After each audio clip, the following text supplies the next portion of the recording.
Good morning everyone, welcome back to my channel. সবাইকে জানাই আমার আরেকটি নতুন ব্লগে স্বাগত। আশা করছি তোমরা খুব ভালো আছো। তো চলো, আজকের হচ্ছে মঙ্গলবার আর আজকের সকালটা খুব সুন্দর, মানে একদম যে রোদ ঝলমলে সেটাও না, আর একদম যে মেঘলা সেটাও না, বেশ সুন্দর, ভালো লাগছে। সকালবেলাটা খুবই সুন্দর লাগছে। আর এখন বাজে হচ্ছে 6:15। তো চলো, আর ফুলটা দেখেছো কি সুন্দর ফুটেছে, কি ভালো লাগছে দেখতে না। ফুলটা ফুটতে এখনো আরও 2 দিন লাগবে। ফুলটা পুরোপুরি ফুটবে যখন, তখন তোমাদেরকে আমি শেয়ার করব কতটা সুন্দর লাগছে দেখতে। খুব সুন্দর লাগছে। আর অর্কিড গাছের পাতাগুলো না হঠাৎ করে হলুদ হয়ে যাচ্ছে, কেন হচ্ছে আমি বুঝতে পারছি না, জানো তো। তো চলো, ছেলেকে তুলবো।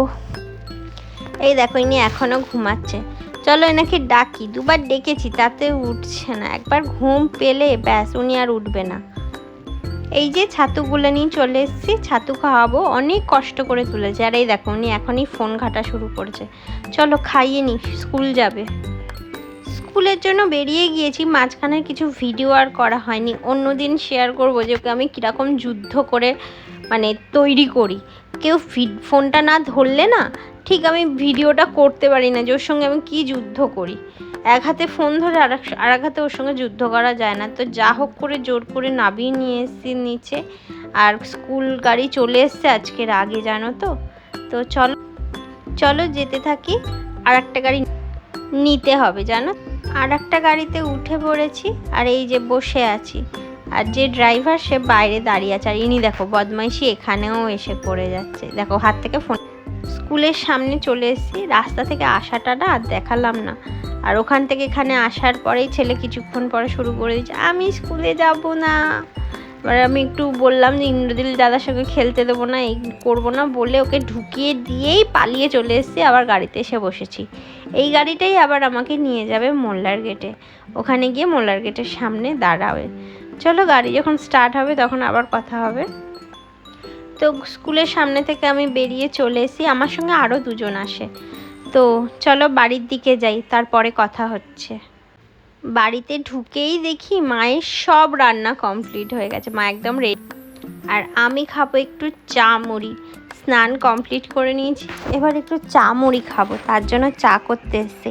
আমি সকালবেলাটা চা খাই না, ইনফ্যাক্ট আমি চাই খাই না। আমার মায়ের বাড়িতে এসেই যা চা খাওয়া হচ্ছে, নাহলে আমার চায়ের কখনো নেশা ছিল না, না ছোটোবেলায় ছিল, না ওখানে গিয়েছিল। ওখানেও তো তোমরা যারা ব্লগ দেখেছো তারা জানো, বা যারা ব্লগ দেখো তারাও জানো, যারা আমার পুরনো সাবস্ক্রাইবার, যে আমি কখনো চা খাই না। আমার চায়ের মুহূর্তটা খুব কম, আমার চা খেতে ভালো লাগে না।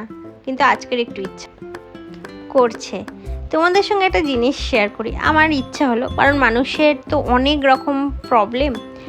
তো আমার খুব ইচ্ছা, মানে আমার ইচ্ছা যে একদিন আমি তোমাদের সবার প্রবলেম শুনবো। মানে একটা নাম্বার দিয়ে দেবো, তোমাদের কার কি প্রবলেম আছে সেগুলো আমি শুনবো। মানে কি প্রবলেম, কোনো জাজমেন্ট নয়, কোনো সাজেশন নয়, কোনো কিছু নয়।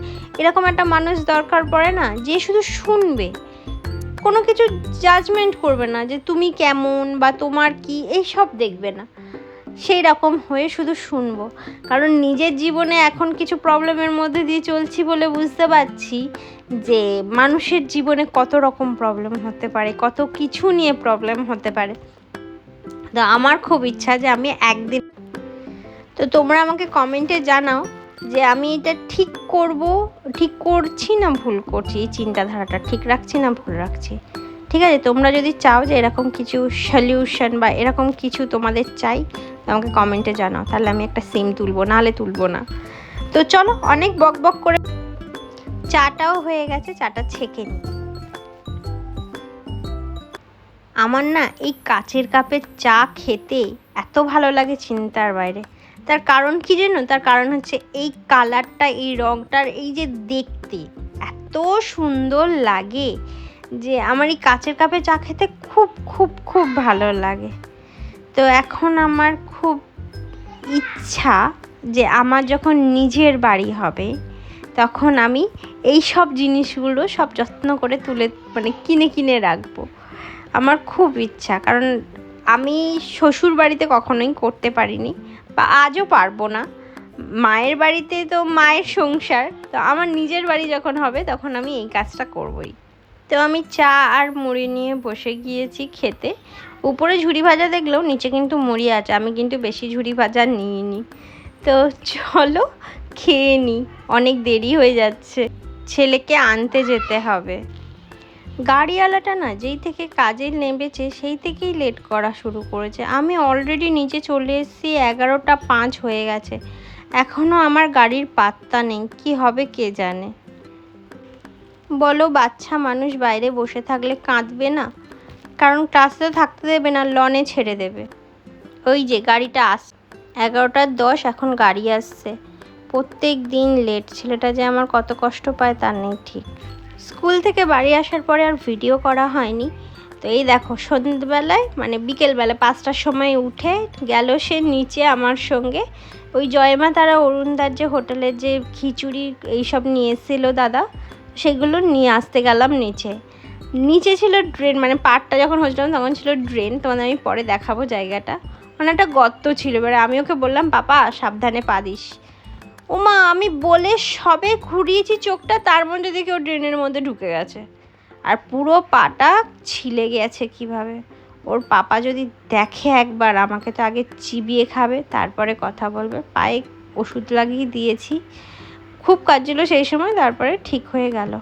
তো চলো আজকের মতন ভিডিওটা এইটুকু। যদি ভালো লেগে থাকে তো অবশ্যই লাইক শেয়ার সাবস্ক্রাইব করো। ওকে একটু পড়িয়ে নিই। আজকের মতন টাটা, গুড নাইট।